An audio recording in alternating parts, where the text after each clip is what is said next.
Olá, amores. Tava sumidinha, né? Trabalhando muito. Então, gente, eu recebi um e-mail de uma mulher, né? Contando sua história, né? Falando que viu meu vídeo, se identificou e resolveu falar pela primeira vez, né? Assim, falar ao público pela primeira vez. Não é aquele e-mail que eu falei com vocês que eu ia contar a história, que eu tava para receber o e-mail, a pessoa ainda não me mandou. Mas é outro. E eu fiquei feliz, né? Porque ela viu meu vídeo, se identificou e resolveu contar a sua história. Antes de qualquer coisa, deixe o seu like, comente, né? E participe conosco. Fale o que você está achando, o que você gostaria de ouvir, qual o assunto dentro do que eu falo que vocês gostariam de ouvir, né? O Quebrando Correntes tá aceitando sugestões. E é isso, gente, bora lá. Vou contar pra vocês a história da... Vou ter que parar de olhar um pouco pra vocês, pra olhar aqui pro meu celular pra me ler o e-mail, tá bom? Oi, meu nome é Aline, estou usando um nome fictício. Assisti seu vídeo e resolvi contar a minha história. Gente, olha só, tem alguns erros de português, então vocês me desculpem, eu não corrigi, tá bom? Sou do Paraná, da cidade de Curitiba. Tenho 30 anos de idade. Tudo começou quando eu tinha 17 anos e conheci o então grande amor da minha vida. Ele era muito gentil, atencioso, era um verdadeiro príncipe. Eu tinha 17 e ele 25.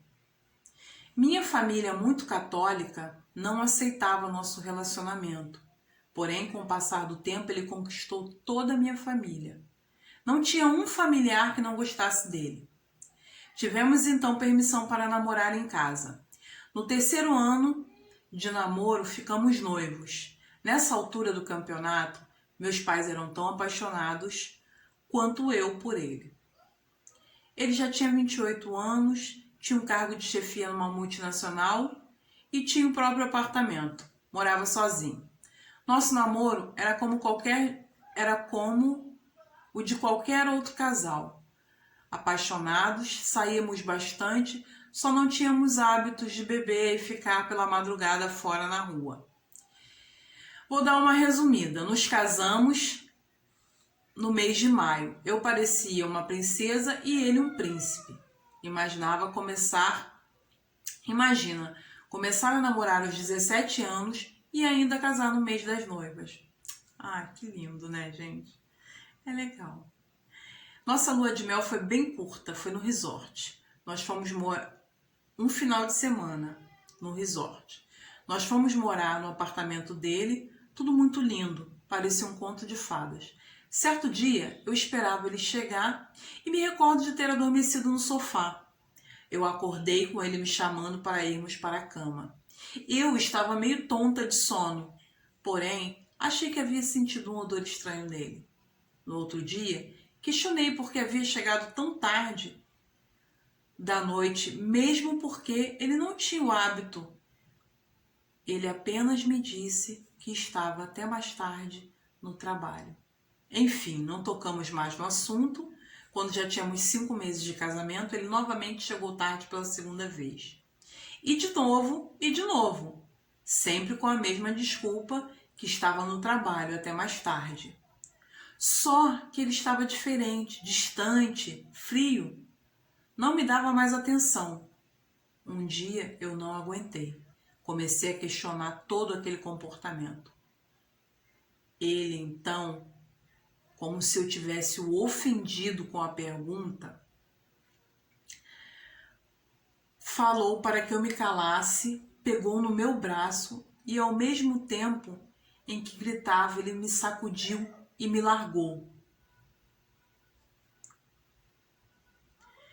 Eu estava trêmula, assustada, fiquei parada chorando.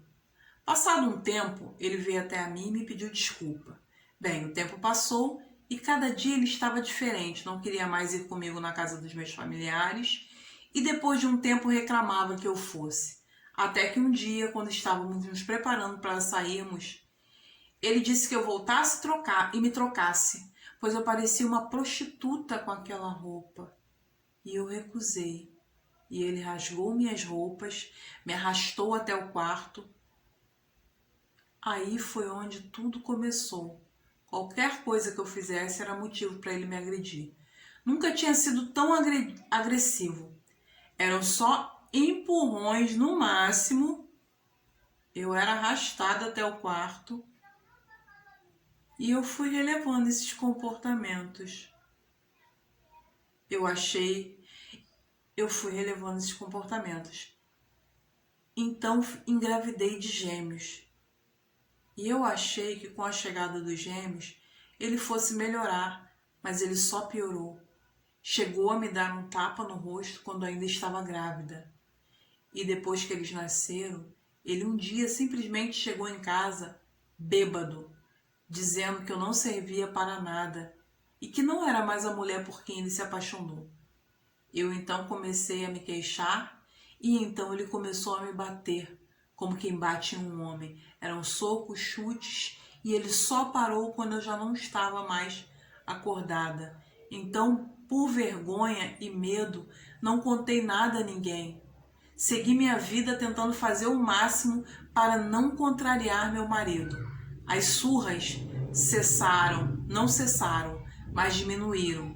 Ele dizia que iria mudar, jurava, mas sempre fazia de novo.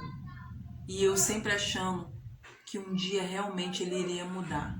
Porém, esse dia nunca chegou. Mas um belo dia, em uma discussão, ele já tinha me batido, ele foi com tudo em direção aos gêmeos e eu fiquei na frente dele para impedir.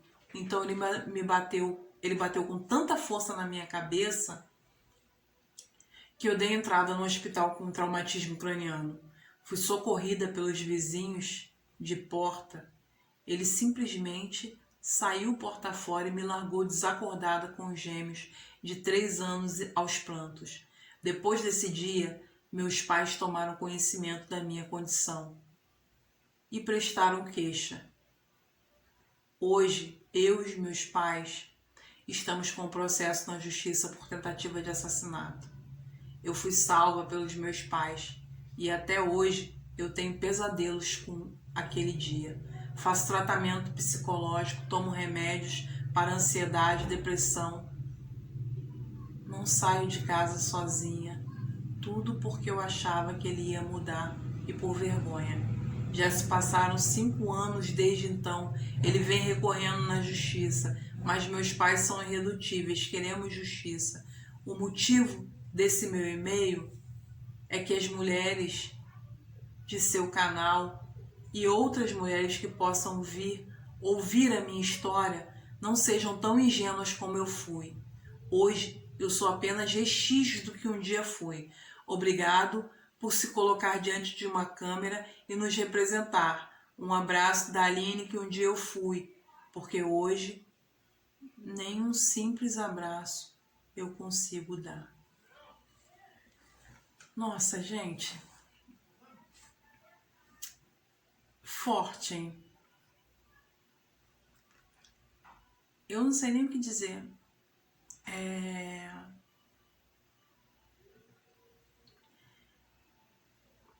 Bem forte a história dela. E é isso, né? Nós precisamos continuar essa luta, sabe? Precisamos continuar aqui falando, precisamos continuar prestando queixa. Essa menina não morreu por sorte. Ela podia ter morrido, né? Eu não tenho nem o que falar. Eu realmente fiquei sem fôlego, eu vou deixar isso com vocês. Comentem, falem o que vocês acharam desse e-mail. Porque eu confesso para vocês que me mexeu um pouco comigo, sabe?